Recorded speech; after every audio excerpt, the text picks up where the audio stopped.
Carlos era un joven periodista que trabajaba en una revista de misterio. Siempre le habían fascinado las historias de terror y las leyendas urbanas. Soñaba con viajar por el mundo para investigarlas. Un día recibió una oferta que no pudo rechazar. Le propusieron ir a Japón para hacer un reportaje sobre el famoso bosque de Aokigahara, también conocido como el bosque de los suicidas.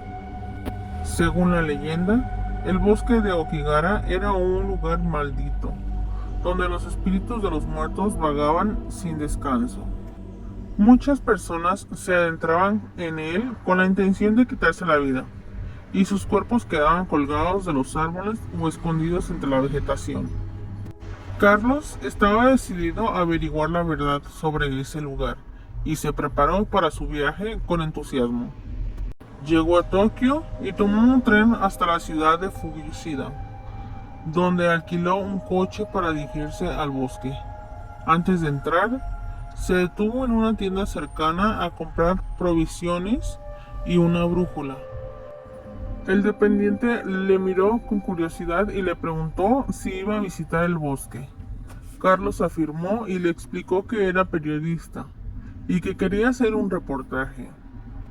El dependiente le advirtió que tuviera cuidado, que el bosque era muy peligroso y que muchos se perdían en él. Le dijo que siguiera el sendero marcado y que no se aleje demasiado.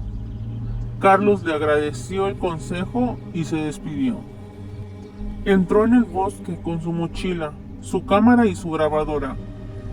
El lugar era impresionante, un mar de árboles verdes que se extendía hasta donde alcanzaba la vista. El silencio era absoluto, solo roto por el crujir de las hojas bajo sus pies. Carlos se sintió invadido por una sensación de paz y de misterio.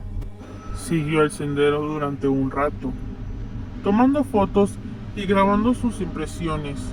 No vio ningún cuerpo, ni ningún indicio de suicidio. Solo algunos carteles que pedían a los visitantes que respetaran la naturaleza y que buscaran ayuda si se sentían deprimidos.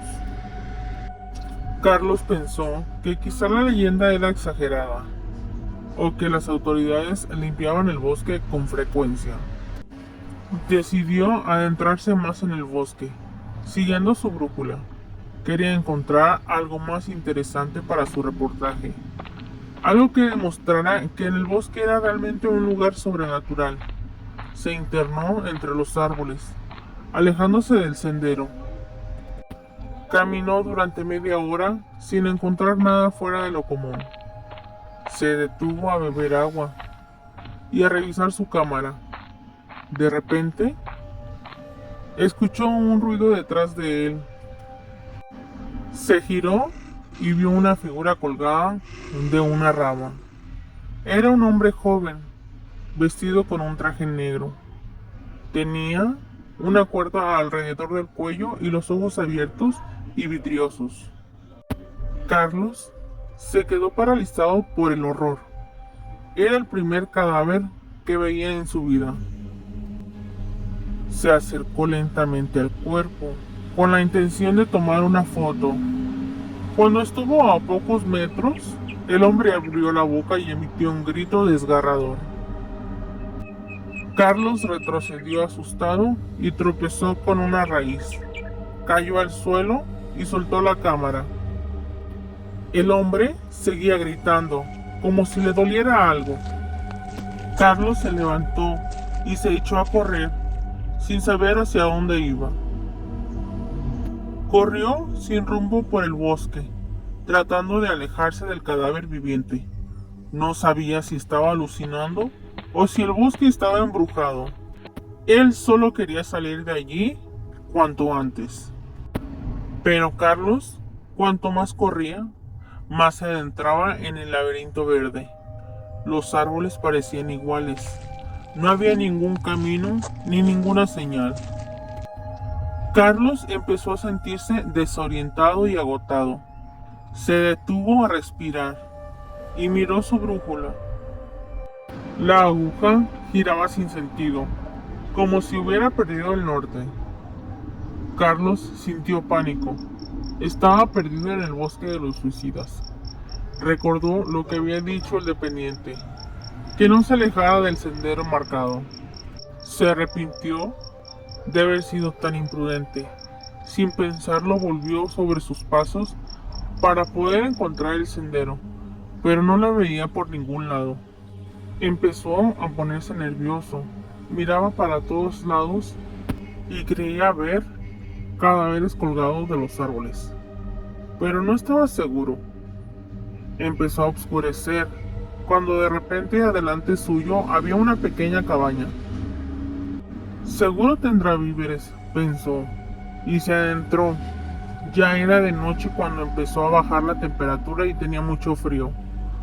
Pudo con esfuerzo recoger unas maderas que había en la misma entrada. Encendió un poco de fuego en la chimenea. Ya más tranquilo se dispuso a mirar lo que la cabaña guardaba. Y en los cajones de una mesilla encontró unas notas de la gente, que seguro pasaba por allí. Cogió una y la leyó en voz alta. Mamá, papá, Kevin los ama con locura. He llegado hasta aquí. Hubo un silencio. Y de repente, escrito por toda la hoja: quítate la vida, quítate la vida, quítate la vida. Oh Dios mío, ¿pero qué es esto? Es como si alguien le incitara al suicidio. Miró todas las hojas y eran iguales. No entendía nada. Se puso a mirar las fotografías que habían realizado por el camino. Y al ir pasando una a una, su cara empezó a cambiar. Un escalofrío recorrió todo su cuerpo. Su corazón empezó a palpitar muy deprisa al ver que en las fotografías aparecían cuerpos colgados, desmembrados y un ser horrible devorándolos. Carlos, aterrado, cogió su mochila con todas sus cosas y salió de la cabaña huyendo, atravesando el bosque sin rumbo, cuando tropezó con unas raíces que sobresalían de un árbol enorme. Al ponerse de pie, alzó la mirada y pudo ver a ese ser horrible esperando su ocasión. Pero Carlos no estaba dispuesto a entregar su vida a ese ser. Cada vez que miraba, estaba más cerca, y sin pensarlo, Carlos cogió su navaja que guardaba, y sin pensarlo, miró al cielo y se hizo una foto con su móvil, y se cortó el cuello. Al día siguiente, unos excursionistas encontraron un cuerpo colgado de un gran árbol con el cuello cortado.